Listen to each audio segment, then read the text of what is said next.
So what's going on, everybody? Welcome back to the channel. So when I did my unboxing of the horror pack and then I posted it, I looked back at some of my recent videos and I was looking up that one I did for the Vinegar Syndrome unboxing and the Vinegar Syndrome one where a retailer was dropping some of their titles. And I thought to myself, did I just buy a bad movie? Let's talk more about that. What are we waiting for? Let's go.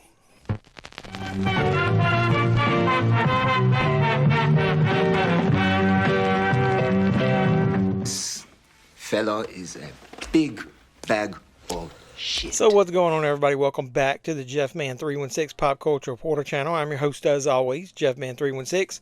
Like it says on the sign, JeffMan316 Live is where Sunday nights, 10 p.m. Eastern, we usually watch along to a movie, talk about pop culture, talk about news and nuggets like the video that I just posted, you know, where I was talking about Vinegar Syndrome, one of the retailers dropping one of their titles.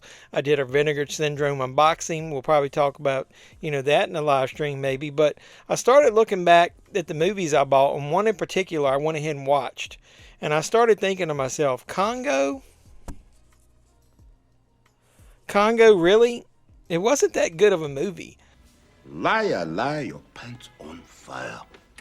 I had a little bit of nostalgia factor in it. I hadn't watched it in a while, but I already owned this movie on Blu-ray.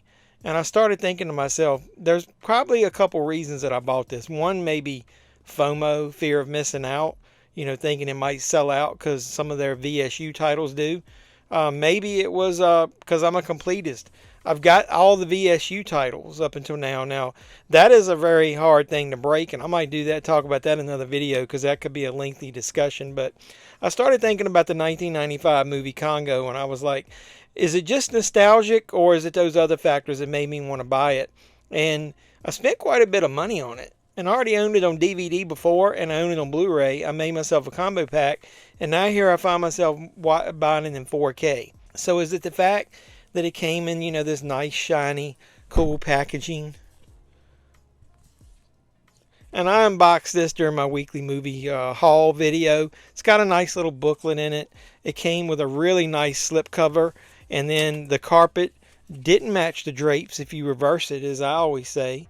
Really nice looking slip. This is the artwork that I remember.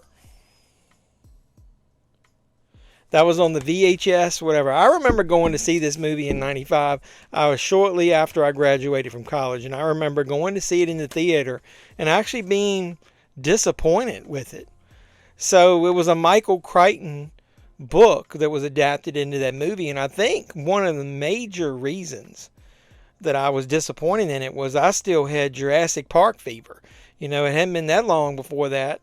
We had just gotten off the heels of watching the Jurassic Park movie that was based on one of his books. And that movie was awesome. It had some of the greatest practical special effects out there. Steven Spielberg knocked it out of the park. And I think everybody was just like, oh shit, another Michael Crichton movie's coming out. And this one's about gorillas. It's going to do for gorillas what it did for, you know, what Jurassic Park did for dinosaurs. That is one big pile of shit. Nope, yeah, no, it didn't. And why was it? Well, I think it was for multiple reasons. Number one, well, the critics panned it. I remember Siskel and Ebert, one of them liked it and one of them didn't. The villain. In short, Congo is a mess. I'd like to say it's so bad it's good, but in its concluding act, it was simply boring. I disagree. I agree with what you observe. I disagree with your interpretation. Yeah, as you can see, Siskel didn't like it. Ebert did. They panned it because of the weak script and then the use of comedy in it. You know, some humor thrown in there. Siskel said it made it uneven, and I think Ebert actually liked it. So it was also, I hadn't read the book, but my dad did, and I remember my dad telling me that it was very uneven in tone, that the book was way more serious in parts, and the movie took some things not so serious. And I think that approach hurt it because fans of the book went into it and were disappointed. And then fans, like I said, of Jurassic Park went into it and were disappointed. So the movie wasn't the big box office smash that they were hoping for. So also some of the animatronics and the CGI, man, it took a step back. You know, after what we saw in Jurassic Park, I think everybody was thinking they were going to hit it out of the park again with Congo. And some of the effects were a little bit cheesy for the standards of 1995. Compared to like Jurassic Park, man, it was a definite step down. Another thing was there was a lot of competition at the box office that year. Let me look. You had Batman Forever, which in itself was a step down. I'm Batman. Apollo 13, Die Hard with a Vengeance. All those movies came out, and they were all overshadowing Congo at the time. And then I remember after I saw it, and then a lot of people that I knew went to see it, and then news, watching stuff about it on like Entertainment Tonight and stuff back then. A lot of people were just disappointed in the movie. I think that poor word of mouth, because of its like uneven tone, it's cheesy mix of action, humor.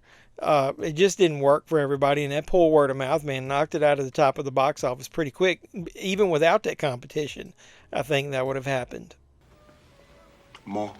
Once again, I ended up buying this movie, and I think it was because of the reasons that I mentioned, like fear of missing out, and then a little bit of nostalgia mixed in there. It isn't a terrible movie, but it isn't one of those so bad that it's good movies either. It's kind of hovers right in the middle. Like, did Vinegar Syndrome dupe us into buying this? I mean, it's part of the VSU line, and it looks like it's Paramount. So it looks like, if you can see that logo, it looks like a lot of their titles recently. Now, The Keep came out too, and that says it's Paramount. Now, The Keep I mentioned in my video, and everybody was wanting this. This is one of the ones, to me, should have been a VSU. How they choose that stuff, I don't know. And then Paramount must be, who they're hitting up next for a lot of their movies, because they did Sliver. And then did you see the next VSU title? They're going to do it again. It's one of those, it's a bad movie, technically, that I may end up buying again just because I'm a completist. It's Virtuosity. So I don't know, man. I just wanted to put this video out there and ask you the question. Like, do you find yourself as a collector sometimes buying bad movies that you already own for multiple reasons? And what reasons are they? Put them in the comments down below. And did you buy Congo? And if you did, why? Did the nostalgia factor hold up for you? Because I'm starting to think it really didn't for me. I bought that Blu-ray and I haven't really watched it but maybe one time since. So is this 4K just going to sit on the shelf just to complete my VSU line? And when am I going to get the balls to stop buying movies just and not be a completist? I don't know yet. I guess I need to think about that as I curate my collection in 2025. So after you put all that in the comments down below, let me know what you think about this video. And while you're down there, like, comment, subscribe, share, do all the normal YouTube stuff. I really appreciate all the support you guys have been giving me on all my recent videos. Watch all my movie hunts. Come over for the live streams. Support me on social media. Do anything you can to support the channel. Let's get this thing growing together in 2025. And then you can also hit the notification bell. You'll know when I post my next video. And I'm thinking I'm seriously going to do a video about fear of missing out, FOMO, or completists, like what causes us to buy certain movies in our collection. That's a good topic for a video.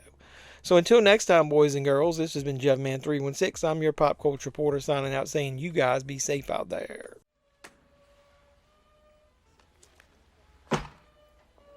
Nope, it's still a bad movie.